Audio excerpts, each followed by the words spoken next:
Jean Piaget. Jean William Fritz Piaget nasceu no dia 9 de agosto de 1896 em Neuchâtel, na Suíça. Desde muito pequeno, Jean Piaget demonstrou sua capacidade de observação e aos 11 anos publicou seu primeiro livro sobre um pardal albino. Aos 14 anos, o garoto ingressa no Clube dos Amigos da Natureza, um grupo de naturalistas amadores com o objetivo voltado para a formação científica de alunos secundaristas. Desde cedo foi interessado em filosofia, religião e ciência e formou-se em biologia na Universidade de Neuchâtel em 1918. Aos 23 anos, mudou-se para Zurique, onde começou a trabalhar com o estudo do raciocínio da criança sob a ótica da psicologia experimental. Em 1924, publicou o seu primeiro de mais de 50 livros, A Linguagem e o Pensamento na Criança. As teorias de Jean Piaget tentam nos explicar como se desenvolve a inteligência nos seres humanos.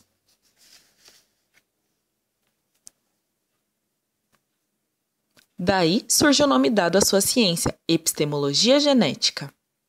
Segundo ele, o pensamento infantil passa por 4 estágios, desde o nascimento até o início da adolescência, quando a capacidade plena de raciocínio é atingida. Epistemologia genética.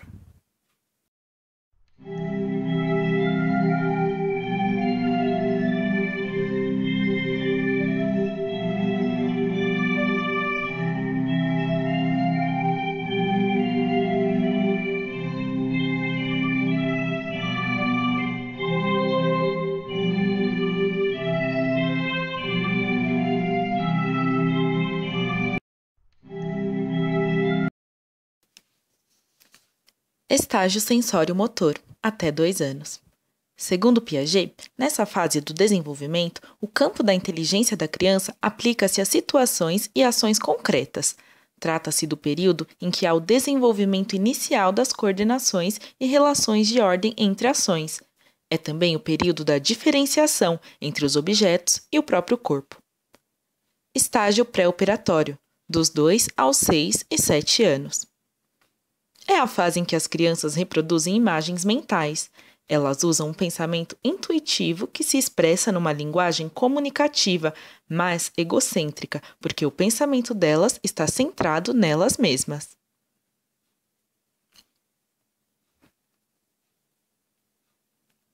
Estágio operatório concreto. Nessa fase, as crianças são capazes de aceitar o ponto de vista do outro, levando em conta mais de uma perspectiva. Podem representar transformações, assim como situações estáticas. Têm capacidade de classificação, agrupamento, reversibilidade e conseguem realizar atividades concretas que não exigem abstração.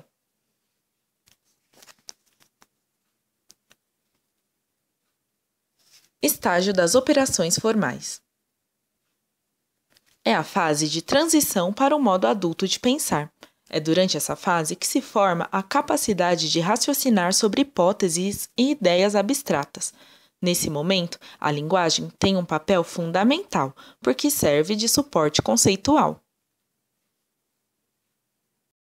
Todas as teorias de Piaget têm comprovação em bases científicas, ou seja, ele não somente descreveu o processo de desenvolvimento da inteligência, mas experimentalmente comprovou as suas teses. Piaget faleceu em 1980 em Genebra, na Suíça, a ponto de quase se tornar sinônimo de pedagogia. Burrus Frederick Skinner. Mas espera aí, tá xingando quem? Calma. Burrus Frederick Skinner, ou apenas Skinner, foi um adolescente rebelde interessado em poesia e filosofia, nascido em 1904, na Pensilvânia. Formado em língua inglesa e psicologia, teve seu primeiro contato com a corrente behaviorista em Harvard, vindo a ser o principal trabalho desenvolvido em vida. E o que vem a ser behaviorismo? Simples. Do inglês behavior, que significa comportamento, a teoria comportamentalista é a análise experimental do comportamento, baseando-se na ideia de que o aprendizado ocorre em função da mudança do comportamento manifestado e que, As mudanças no comportamento são o resultado de uma resposta individual a estímulos que ocorrem no meio do processo. Skinner teorizou que quando um padrão de estímulo-resposta é reforçado, o indivíduo é condicionado a reagir. Sua pesquisa é dividida na análise de dois tipos de comportamentos, o respondente e o operante. O comportamento respondente é aquele que chamamos de não voluntário. Por exemplo, a contração das pupilas quando acendemos uma luz muito forte, ou a salivação produzida quando colocamos uma gota de limão na ponta da língua, independendo da aprendizagem. São reflexos que não dependem do grau de aprendizagem do indivíduo, ou seja, são natos. O comportamento operante é a base da teoria skinneriana, sendo um mecanismo que premia uma determinada resposta de um indivíduo até ele ficar condicionado a associar a necessidade à ação. Podemos dizer, então, que é um comportamento aprendido através da recompensa e que se mantém pelo efeito proporcionado, ou seja, o prazer. É o caso da experiência conhecida como caixa de Skinner, onde o rato faminto percebe que, ao acionar uma alavanca, levará ao recebimento de comida. Assim, ele tenderá a repetir o movimento cada vez que quiser saciar sua fome. Este processo de aprendizagem de um novo comportamento, Skinner chamou de modelagem. Por sua vez, para obtermos a modelagem, utilizamos o reforço, que é a consequência da ação quando ela é percebida por aquele que a pratica. O reforço pode ser positivo, no caso da recompensa, ou negativo, no caso de uma ação para evitar a consequência indesejada. Pode-se exemplificar a ocorrência do reforçamento positivo na seguinte situação.